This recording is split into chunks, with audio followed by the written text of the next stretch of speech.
Welcome to my YouTube channel online classes by Suman Singh. दोस्तों, class 10 के construction के chapter चल रहे हैं जिसमें एक्सरसाइज नंबर 11.1 क्वेश्चन नंबर 5 आज डिस्कस करने जा रहे हैं। क्या कहता है? Draw a triangle A B C with side B C equal to 6 centimetre and A B equal to 5 centimetre and angle A B C equal to 60 degree. Then construct a triangle whose sides are 3/4 of the corresponding side of the triangle ABC। इस question को solve करने के लिए सबसे पहले आप एक line segment ले लेते हैं BC।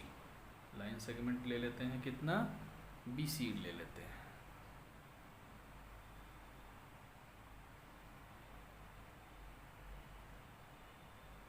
BC कितना है? 6 सेंटीमीटर का। एक लाइन सेगमेंट ले लिए जिसका नाम दिए BC 6 सेंटीमीटर। ओके, अब जरा ध्यान दीजिएगा कि अब क्या कह रहा है। इस B पे, पॉइंट B पे कितना डिग्री का एंगल बना हुआ है? 60 डिग्री का एंगल बना हुआ है। चलिए, पॉइंट B पे हम 60 डिग्री का एंगल ड्रॉ कर लेते हैं। तो इसके लिए हमें कंपास की ज़रूरत पड़ेगी दोस्तों, और 60 डिग्री का एंगल ड्रॉ करना बहुत आसान है। कैसे करते हैं?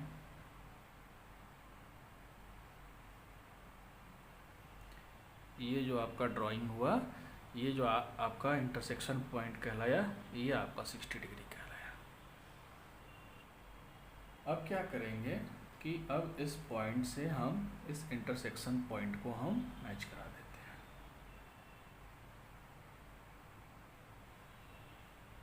ओके, अब दिया हुआ है एक और साइड है जो कि दिया हुआ है AB इक्वल टू 5 सेंटीमीटर का। अब हम एक लेंथ मापते हैं जो कि 5 सेंटीमीटर का होना चाहिए। 5 सेंटीमीटर का लेंथ माप लिए। अब पॉइंट B से हम एक 5 सेंटीमीटर का आर्क कट कर लेते हैं, और ये जो पॉइंट कहलाएगा, ये पॉइंट क्या कहलाएगा? ये कहलाएगा। अब पॉइंट A से हम क्या करते हैं? C को मैच करा देते हैं दोस्तों। पॉइंट A से C को मैच करा दिए तो ये आपका ट्रायंगल ABC बना, और ABC, और ये एंगल कितना डिग्री बना? 60 डिग्री का एंगल आपका बन गया दोस्तों। अब कह रहा है कि then construct a triangle whose sides are 3/4। कितना? 3/4 of the corresponding sides of the triangle AB and C। तो इसे ड्रॉ करने के लिए, एक सिमिलर ट्रायंगल को ड्रॉ करने के लिए सबसे पहले नीचे हम एक रे लेते हैं। रे जो है बेस के साथ एक्यूट एंगल बनाता है। ये बेस, ट्रायंगल का बेस क्या है? BC। BC के साथ ये रे हम मान लिए इसको X। क्या मान लिए? X मान लिए। और ये जो है इसके साथ एक्यूट एंगल का कोण बनाता है। अब हमारा अगला स्टेप होता है कि हम इसको देखते हैं, रेशियो को। तो रेशियो में जो बड़ा वैल्यू होता है वो कितना है? 4। तो जो बड़ा होता है हम उतना ही आर्क लेते हैं। जैसे इसमें 4 है तो हम इसमें 4 आर्क लेंगे, मगर ये कोशिश करेंगे कि इसमें जो चारों है ये आपका सब सिमिलर लेंथ पे होना चाहिए, मतलब बराबर। ठीक है, एकदम इक्वल होना चाहिए सारे। इसको इक्वल 4 भागों में बांट दीजिए। इसका नाम दे देते हैं। पहला का नाम B1, B2, B3 and B4। Okay, कहते हैं कि जो डेनोमिनेटर होता है, जो डेनोमिनेटर चाहे जो भी हो, तो डेनोमिनेटर को हम क्या करते हैं? ये इस वैल्यू से हम मैच करा देते हैं। तो अब डेनोमिनेटर को हम C के साथ मैच करा देंगे। मैच हो गया। नेक्स्ट स्टेप क्या है कि अब हम देखते हैं कि 3/4 है, तो हम B3 से एक पैरेलल लाइन ड्रॉ करते हैं जो कि इस लाइन के बिल्कुल पैरेलल होगा। तो पैरेलल लाइन हम कैसे ड्रॉ करते हैं? तो हम इसके लिए सबसे पहले एक आर्क लेते हैं। एक हम आर्क लेते हैं, कोई भी साइज का हो सकता है। तो एक आर्क हमने लिया, ठीक है। और यही आर्क हम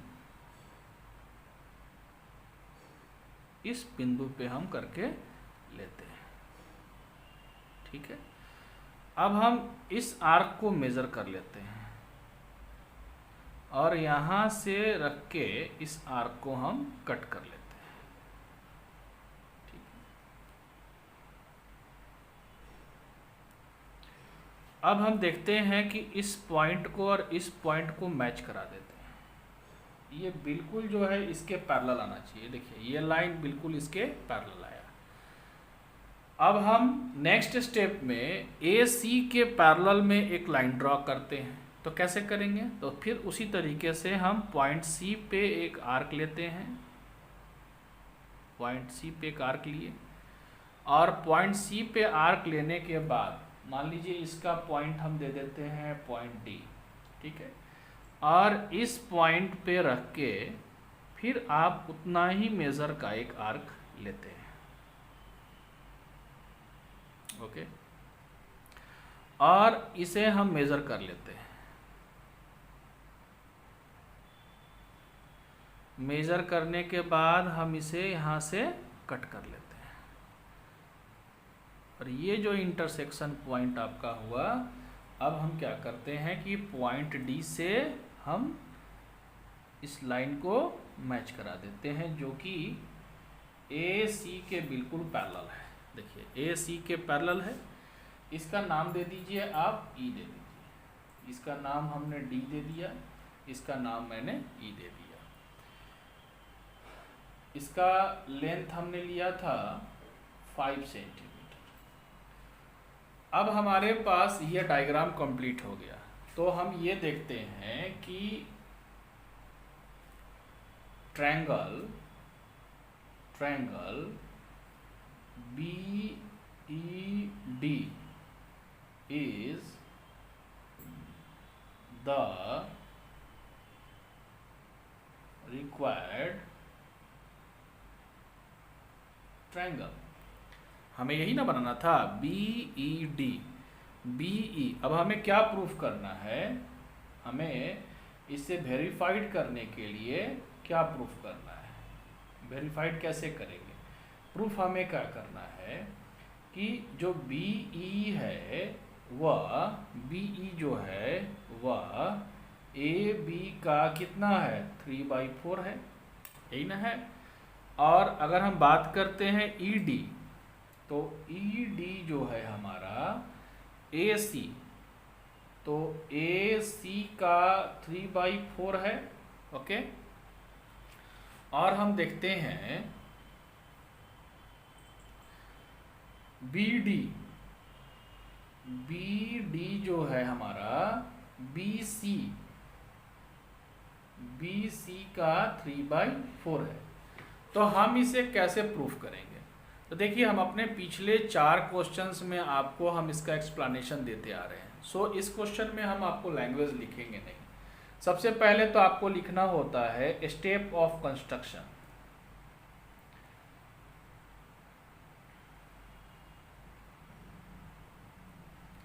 क्या लिखेंगे पहले? Step of construction. पिछले वीडियो को आप देखकर आसानी से समझ सकते हैं कि स्टेप ऑफ कंस्ट्रक्शन है क्या, लिखते कैसे हैं, सारा डिटेल्स उसमें दिया हुआ है। लगभग सभी क्वेश्चंस में एक जैसे ही हैं, बस सिर्फ आपको नाम अलग अलग चेंज करना होता है। अब हम वेरिफिकेशन पे बात करते हैं। तो वेरिफिकेशन भी आप चेक कर सकते हैं। जैसे देखिए ज़रा, अगर हम लेते हैं इन ट्रायंगल, ध्यान से देखिएगा, BED, in triangle BED and triangle ABC या BAC में लिए, तो अब देखिएगा इसमें लिखने की ज़रूरत नहीं है, आपको मैं बता देता हूँ। ये एंगल और ये एंगल, ध्यान से समझेंगे, ये एंगल इस एंगल के बारे में और इस एंगल के बारे में बात कर रहे हैं। तो ये दोनों एंगल आपस में इक्वल हैं, क्यों? कॉरस्पॉन्डिंग एंगल है। और ये एंगल बी जो है दोनों में कॉमन है, इस ट्रायंगल में भी है और इस ट्रायंगल में भी है, ये आपका दोनों में कॉमन एंगल क्या गया। तो हम इसको कह सकते हैं कि ये जो ट्रायंगल है बी ई डी जो है ये सिमिलर है ट्रायंगल बी ए सी के। अब बाई एंगल सिमिलरिटी से ये आपका सिमिलर है। अब जब सिमिलर हो गया तो हम क्या लिख सकते हैं? जब ये ट्रायंगल आपका सिमिलर है तो हम इसमें लिखेंगे क्या? ई B by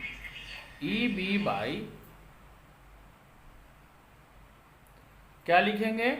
E B by A B equal to E D by A C equal to B D by B सी।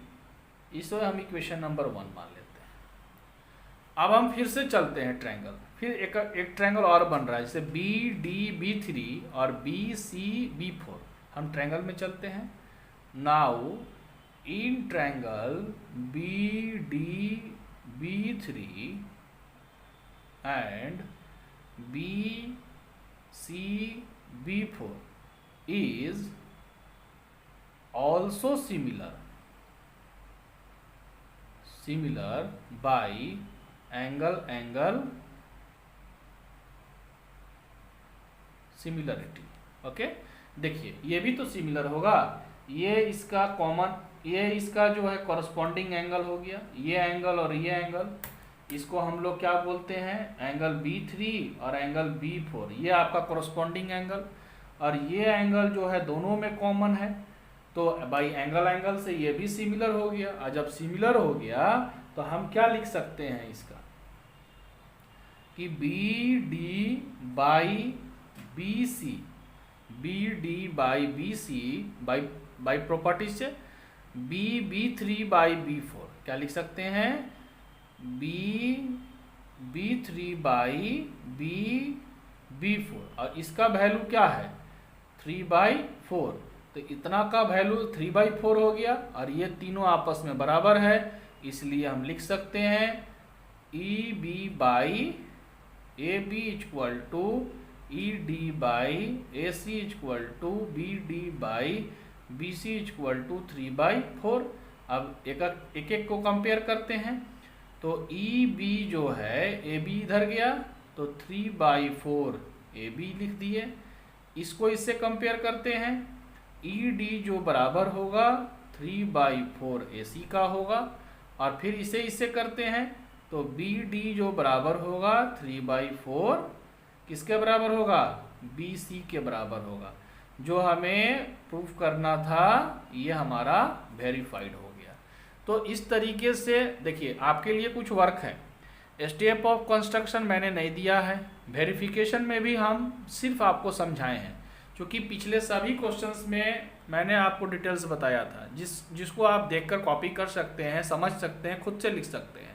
सो इस तरीके से आप ऐसे क्वेश्चंस को सॉल्व कर सकते हैं। अगर आप पूरा एक्सप्लेनेशन देंगे तो आपको एग्ज़ाम में मैक्सिमम मार्क्स आपको मिलेंगे। सो आपको आज का क्लास कैसा लगा कमेंट बॉक्स में ज़रूर कमेंट करके बताइएगा। तो please like and subscribe my YouTube channel online classes by Suman Singh. Thank you.